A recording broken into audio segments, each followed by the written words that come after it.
Dan sekarang untuk melengkapi laporan Breaking News Kompas TV mengenai 4 partai politik yang hari ini mendaftar ke KPU sebagai calon peserta pemilu, kami segera bergabung dengan Adi Prayitno, analis politik dari UIN Syarif Hidayatullah Jakarta dan juga Direktur Eksekutif Parameter Politik Indonesia.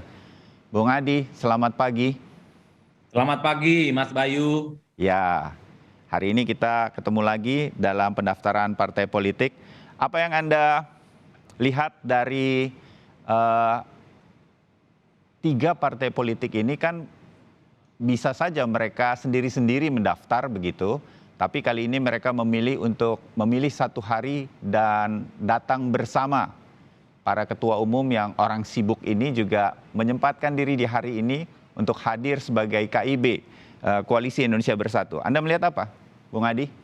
Ya, saya kira ini bagian dari show off ke publik bahwa ketiga partai ini, Golkar, P3, dan PAN, serius dalam melakukan koalisi politik, ya, bukan hanya seperti yang dituduhkan beberapa waktu yang lalu oleh berbagai kalangan bahwa koalisi ini ya hanya koalisi-koalisian gitu ya, yang sebenarnya tidak terlampau serius. Bagi saya ini adalah bagian dari penegasan kalau ketiga partai ini sampai 2024 sangat mungkin akan terus berkoalisi. Tentu soal siapa capres dan cawapresnya nanti dulu, tapi minimal pada level partai politik ketiga partai ini sudah menemukan satu momentum yang sama, serius melakukan komitmen politik kerjasama gitu ya. Dan tentu saja ini adalah bentuk penegasan kepada publik bahwa mereka cukup siap menjadi satu poros koalisi yang siap bertanding dengan siapapun nantinya di 2024. Kan politik itu kan soal momentum ya, Mas Bayu. Ya. Soal bagaimana komitmen itu ditunjukkan kepada publik. Begitupun dengan sejumlah partai politik yang lain ya. Sebelumnya misalnya kita melihat bagaimana Gerindra dan PKB juga datang bersamaan. Padahal mereka juga bisa datang sendiri-sendiri tanpa pawai dan tanpa juga kerumunan. Tapi yang jelas bahwa untuk 2024, partai-partai ini semakin menegaskan dirinya sebagai partai yang siap membuat satu poros, bikin kongsi politik yang tentunya cukup 100% persiapan mereka itu dalam menatap persaingan pilpres, pileg, dan tentu saja pilkada serentak nantinya. Ya, kalau kita melihat titik ini lepas dari nanti ada verifikasi administrasi ya, mudah-mudahan semuanya lengkap bagi kita untuk melihat Golkar, PAN, dan P3. Menurut saya harusnya ini adalah partai-partai politik yang harusnya ikut di dalam pemilu 2024 nanti. Nggak boleh mereka nggak ada begitu. Nah, oke, ini mereka menunjukkan keseriusan. Apakah dalam masa-masa yang masih cukup panjang, masih ada 2023 sampai ke Februari 2024, bisa terjadi hal-hal yang bisa saja KIB nanti berubah situasinya, mereka berpisah dan lain-lain. Memungkinkan nggak situasi semacam itu dalam situasi seperti saat ini? Walaupun mereka sekarang mendaftar secara bersama-sama dan ya, kita melihat ini adalah menunjukkan kekompakan mereka, kesolidan mereka. Bung Adi.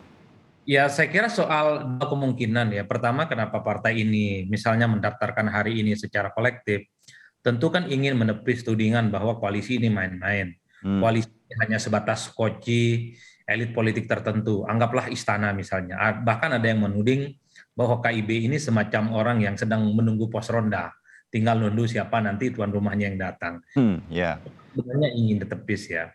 Nah, cuman kan yang sebenarnya menjadi uji materi ke depan apakah partai ini akan solid ataupun tidak, saya tidak membayangkan. Pada level partai mungkin selesai, karena ketiga partai ini kan butuh teman kongsi politik untuk menggenapi ambang batas presiden 20%. Tapi kalau sudah pada level pembicaraan capres dan cawapres, pasangan yang diusung misalnya tidak sesuai dengan salah satu selera politik yang ada di partai koalisi, kok rasa-rasanya partai ini akan bubar jalan ya. Karena tentu saja partai politik ini kan bukan hanya selamat bisa mendaftar ke KPU ya, Mas Bayu. Betul. Yang mereka perhitungkan adalah bagaimana berkomitmen mengusung kandidat capres dan cawapres yang sangat mungkin memenangkan pemilu. Karena bagi saya tidak mungkin partai itu berkoalisi hanya untuk kalah, pastinya ingin menang. Iya, iya. Oke. Nah, koalisi lain yang jauh lebih menjanjikan capresnya, rasa-rasanya partai ini juga akan bubar jalan. Iya, iya.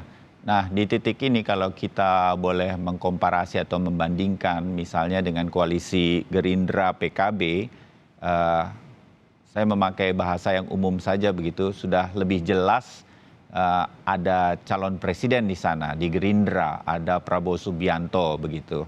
Tinggal PKB akan dijadikan cawapres atau tidak, kira-kira kan lebih mendekati dari analisa Anda tadi.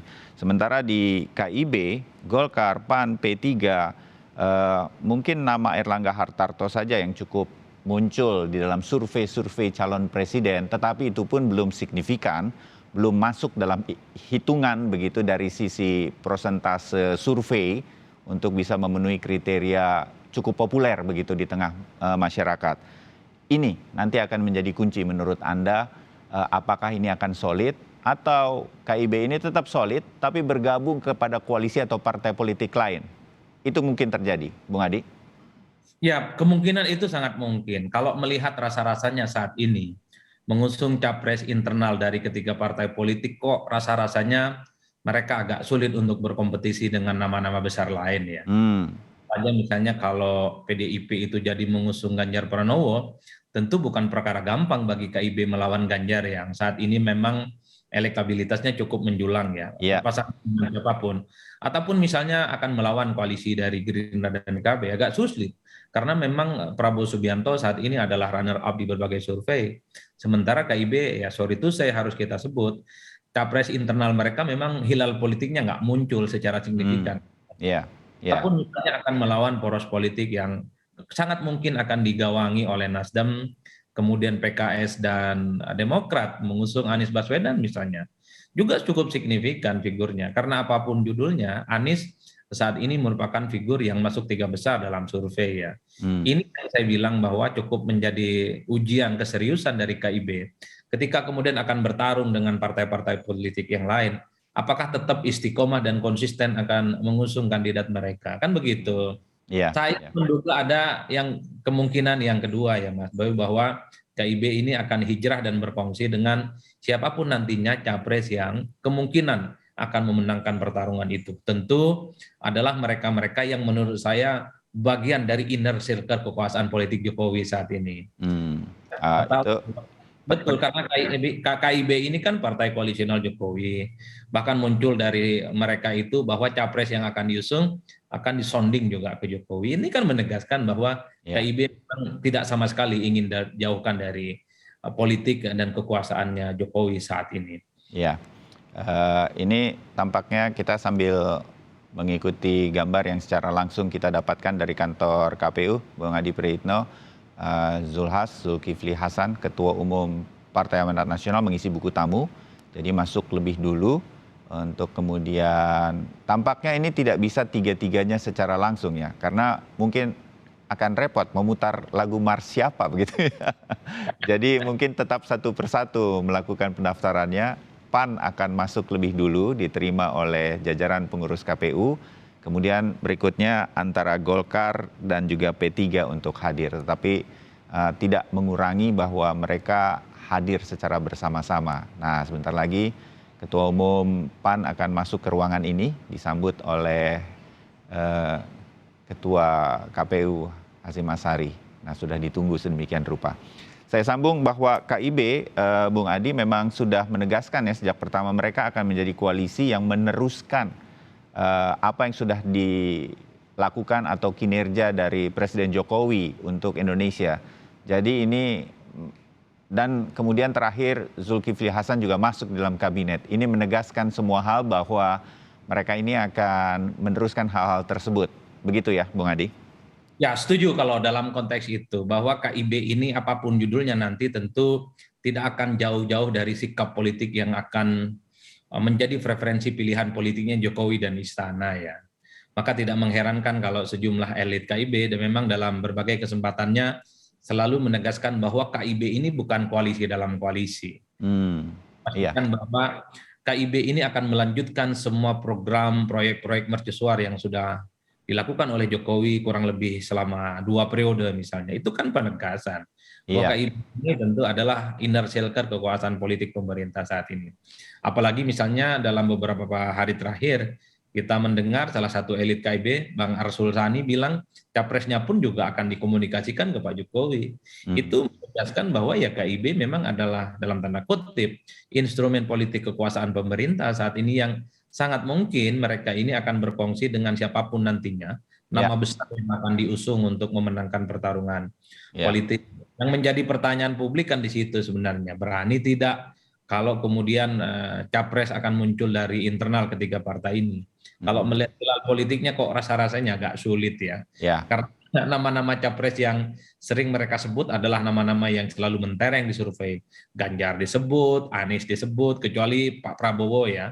ya. Yang nyaris pernah disebut karena Pak Prabowo adalah ketua umum partai yang tentu punya independensi, punya garis politik dan tendensi yang agak sedikit berbeda. Hmm. Kalau KIB berarti sudah pasti akan mendukung siapapun yang didukung atau karena kan Pak Jokowi bukan ketua umum sebuah partai politik, tetapi mungkin Pak Jokowi punya preference tersendiri siapa yang akan meneruskan kepemimpinan dan kemudian melanjutkan apa yang sudah dibangun. Itu kan penting bagi seorang presiden agar ini berjalan dengan mulus. Mungkin ada satu dua nama yang bisa kita sebutlah. Tampaknya nih Pak Jokowi favoritnya terhadap tokoh ini yang juga populer di survei-survei. Nah, itu yang nanti tebakan Anda lah ini ya. Kalau pertandingan belum dimulai kan kita boleh menjadi komentator begitu. KIB akan ke arah sana. Siapa yang menjadi satu arah dengan Pak Jokowi, siapapun dia. Kalau kita sebut belakangan ya publik tahu Pak Jokowi selalu dekat atau menyebut Ganjar Pranowo misalnya. Kalau dia disebut Pak Ganjar Pranowo sebagai calon presiden dari partai politik manapun, KIB akan ada di sana. Kira-kira begitu. Ya, Sebagai contoh. rasa-rasanya seperti itu ya Mas Bayu. Karena Hmm, kalau melihat tautan hati Jokowi misalnya, memang preferensi politiknya tentu salah satunya adalah kandidatnya dari PDIP, Mas Ganjar lah ya. ya, Bahkan belakangan disebut juga dikaitkan dengan Mbak Puan Maharani. Karena apapun judulnya, Jokowi ini adalah kader partai, namanya PDIP. Bahkan Jokowi sampai saat ini bisa menjadi presiden, jadi gubernur, bahkan wali kota itu kan tidak terlepas dari jerih payah PDIP yang selama ini memang memprofiling Jokowi sebagai pemimpin masa depan. ya, Inilah yang kemudian menurut saya variabel-variabel penting, sekalipun belakangan misalnya Jokowi itu misalnya dikait-kaitkan kedekatannya dengan Prabowo Subianto, dengan Erick Thohir, dengan kemudian Erlangga Hartarto, di antara sekian banyak nama-nama yang muncul di kekuasaan politik pemerintah, saya membaca akhirnya Jokowi tidak mungkin akan pisah jalan dengan sikap politik yang nantinya akan dikeluarkan oleh PDIP, Mas. hmm, Kalau oke, sekarang mungkin kalau sekarang mungkin ngayun kanan kiri supaya Jokowi tidak terlampau gampang ditebak sikap politiknya. hmm, Belakangan misalnya dekat dengan Prabowo, sekali-kali dengan Erick Thohir gitu ya, ya, bahkan dengan Erlangga. Tapi kan orang tidak bisa tutup mata bahwa kalau dilihat chemistry politik, irisan politik gitu ya, dan kesamaan ya tentu ada Ganjar Pranowo yang dalam acara Projo beberapa waktu lalu yang sempat ramai. iya, Ada kecenderungan ya, ada kecenderungan saat ini ya, saya membaca ya Mas Bayu bahwa apapun poros politiknya yang akan muncul di 2024 ini rata-ratanya adalah partai politiknya Jokowi lah kira-kira begitu. hmm, PDIP jelas partainya Jokowi, kemudian Gerindra dan PKB jelas partai politiknya Jokowi. Saat ini berada di koalisional pemerintah. KIB jelas adalah partai koalisional pemerintah. hmm, Bahkan Nasdem yang sempat memunculkan nama Anies Baswedan pun adalah partai yang saat ini adalah koalisional pemerintah. Yang menurut saya agak sedikit tidak terlampau menarik politik di 2024 karena hampir semua poros dan jagoan politik itu seakan-akan tidak ingin melepaskan diri dari Jokowi. hmm, iya, Bahkan ketika Nasdem misalnya mengusulkan nama Anies Baswedan, memastikan bahwa siapapun nanti yang akan diusung oleh Nasdem adalah mereka yang juga akan melanjutkan semua hal yang sudah dilakukan oleh Jokowi. iya, ini iya, ini menunjukkan bahwa ada ketakutan politik dalam tanda kutip kalau poros partai dan jagoan yang akan bertanding di 2024 itu berjarak, apalagi berjauhan dengan Jokowi. Maka tidak mengherankan kalau Jokowi adalah satu magnet politik yang saat ini diperebutkan oleh begitu banyak partai politik, oleh begitu banyak poros-poros yang sangat mungkin akan muncul di 2024. Poros KIB, poros Gerindra PKB, ataupun hmm, poros semuanya menyatakan dirinya adalah mereka akan melanjutkan semua proyek mercusuarnya Jokowi. oke, ya, Kak, nanti kita bahas tersendiri bagaimana kemudian hal tersebut bisa terjadi dari Pak Jokowi. Tapi hari ini kita melihat bahwa 3 partai politik besar, Golkar, PAN, dan P3 yang bergabung di KIB, Koalisi Indonesia Bersatu ini, mereka akan tetap solid. Tetapi mungkin mendekati ke sana. Apa yang didapat sebetulnya, Bung Adi? Oh, kita ikuti dulu sebentar apa yang disampaikan oleh Zulkifli Hasan, Ketua Umum PAN, Partai Amanat Nasional di KPU. Sudah 5 kali ikut pemilu, nanti 2024 tentu akan yang ke-6. Ya. Kami pemilu yang berkualitas, tentu kita berharap akan menjadikan proses demokrasi itu demokrasi yang punya nilai, value, sehingga akan menghasilkan kesetaraan, keadilan, harmoni. Bukan sebaliknya kesenjangan, disharmoni, perpecahan, dan lain-lain. Tapi kita berharap pemilu besok ini sudah yang ke-6, sungguh-sungguh akan menghasilkan keadilan, kesetaraan, dan harmoni itu. Tentu kami akan sungguh-sungguh pemilu sebagai rekrutmen kader-kader bangsa yang di bidang politik. Nanti ada DPR, ada presiden, ada kepala daerah. Tentu kami ingin agar pemilu besok itu pemilu yang berintegritas. Nah, tugas kami tentu melakukan seleksi agar nanti kandidat yang menjadi pilihan masyarakat itu sungguh-sungguh sesuai dengan apa yang masyarakat harapkan dan apa yang kita harapkan, sehingga akan menjadikan pemilu sebagai bagian dari proses demokrasi yang penting akan kita capai sesuai dengan apa yang kita harapkan bersama. Saya kira itu, Pak Ketua. Sekali lagi kami terima kasih kepada KPU atas penyambutan penerimaan pada pagi hari ini, dan nanti kami juga mohon pamit izin setelah ini bareng-bareng nanti bertiga akan menyampaikan Pak Bawaslu datang ya, Pak Bawaslu terima kasih, tentu Bawaslu, DKPP juga ya, enggak, Bawaslu aja. Jadi KPU, Bawaslu sebagai penyelenggara pemilu yang akan melaksanakan proses demokrasi jujur, adil, transparan, terbuka. Kami tentu sekali lagi akan mendukung penuh itu sehingga pemilu kita besok pemilu yang berkualitas, berintegritas, dan menghasilkan nilai value yang kita harapkan, sehingga pada akhirnya akan menjadikan bangsa kita bangsa yang bersatu, kokoh, kuat, berdaulat, dan pada akhirnya setara, adil bagi seluruh rakyat Indonesia. Saya kira demikian. Semoga Allah Subhanahu Wa Taala memberi pertolongan, kekuatan kepada kita. Bila taufiq wal hidayah. Assalamualaikum warahmatullahi wabarakatuh.